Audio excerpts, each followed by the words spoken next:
Salut tout le monde, aujourd'hui on va faire une vidéo juste pour parler des questions que j'ai reçues très fréquemment et je vais faire un petit éclairage à propos et à la fin de la vidéo on va parler des bourses d'études. Donc on va parler de la liste A et de la liste B. Ici on voit que ça se trouve sur la page de demande de visa. Donc on part d'un formulaire demande de visa pour étudiants. Et là, on va voir que l'ambassade a maintenant créé deux listes, la liste A et la liste B. Et là, c'est pour faire les demandes de visa étudiants. Ça n'a rien à voir avec les demandes de place à l'université ici en Allemagne. Ça ne veut pas dire que si tu n'as pas 12 de moyenne, tu ne peux pas avoir une place à l'université. Non, ils ont juste changé la façon de faire, peut-être à cause de trop d'étudiants qu'ils avaient. Donc, qu'est-ce qu'ils ont fait? Ils ont changé la façon de faire les appointements. Dit Welcome to the appointment system of the German Embassy in Yaoundé. Donc, maintenant, il y a une nouvelle façon. Donc, ils sont regroupés en deux. Si tu as, par exemple, on arrive. Qu'est-ce qu'on voit là? Prise de rendez-vous. Voilà ça.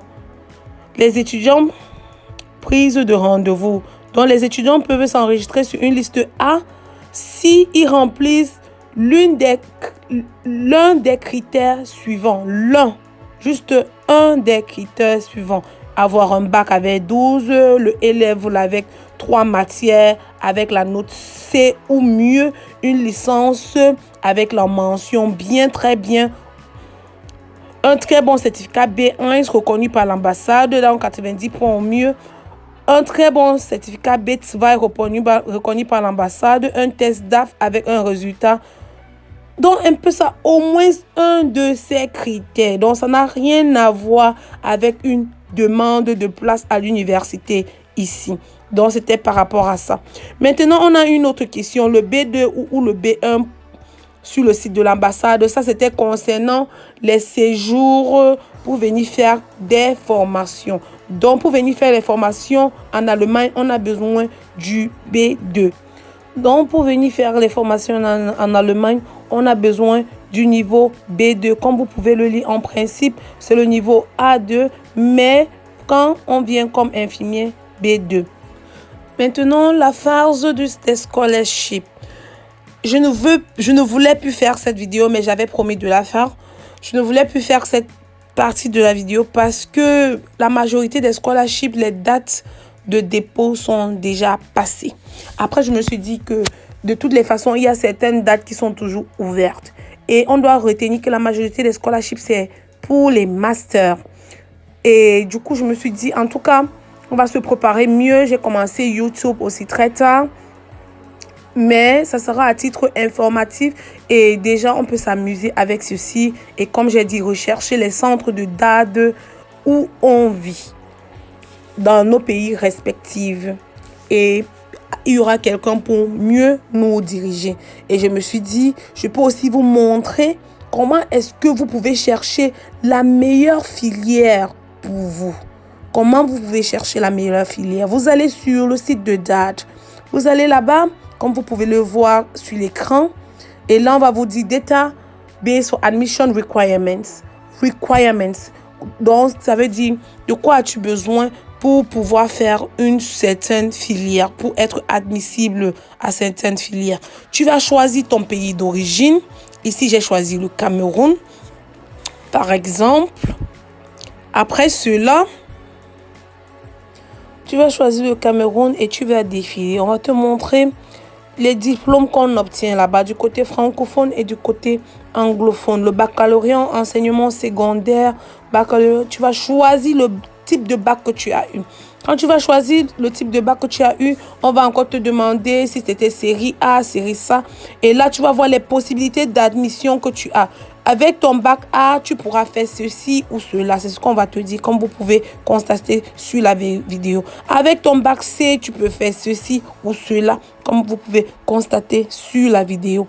Donc, c'est un peu cela. C'est ce qu'on peut faire avec DAD. Et là, on n'aura plus les questions comme quoi j'ai un bac A, je peux postuler dans quelle filière? Tu peux postuler dans telle ou telle filière comme vous pouvez le constater. Donc, c'était un peu pour répondre aux questions que qu'on me pose souvent, comme quoi j'ai tel bac, qu'est-ce que je peux faire, qu'est-ce que je ne peux pas faire. Voilà ça, si tu as un bac anglophone, un General Certificate Examination, tu as la possibilité d'étudier dans tel. J'ai fait cet exemple avec le Cameroun. Il y a plusieurs pays. J'ai juste pris un exemple parmi tant d'autres. Je voulais juste un truc que je maîtrise un peu plus.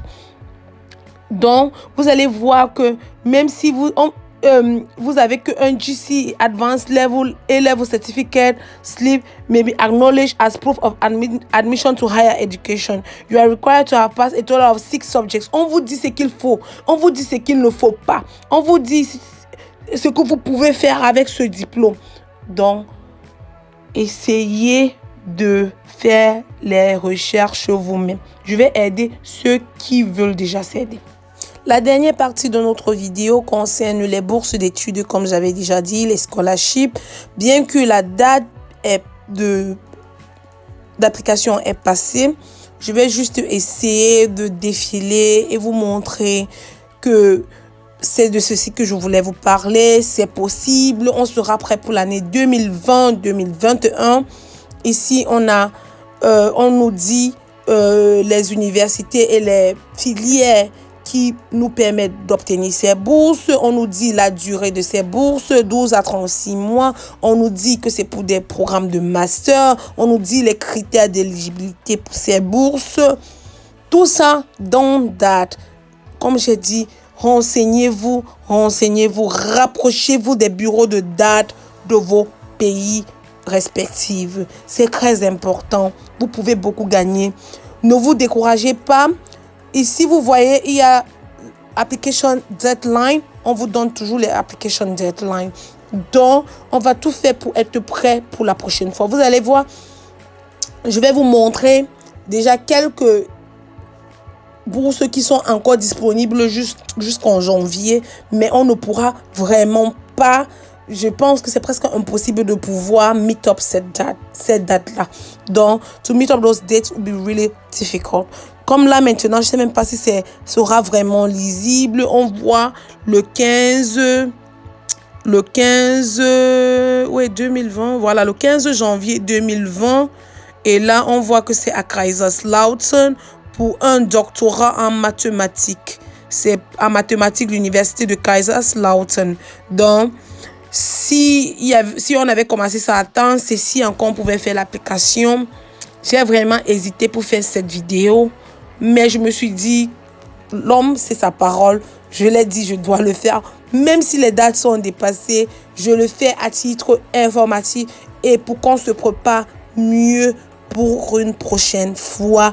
Merci d'avoir regardé cette vidéo. Merci à vous qui me faites confiance. N'hésitez pas à partager et à liker. N'hésitez pas à poser des questions et à proposer des sujets. J'ai beaucoup de sujets déjà qu'on m'a proposé.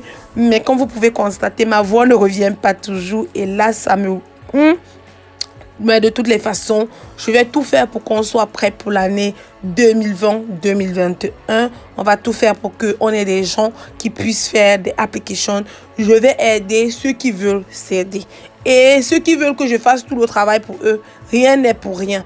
Donc, moi déjà, je vous encourage à pouvoir faire la majorité des choses vous-même. Mais si vous ne pouvez pas le faire vous-même, vous allez devoir aussi acheter mes services. Bisous à vous!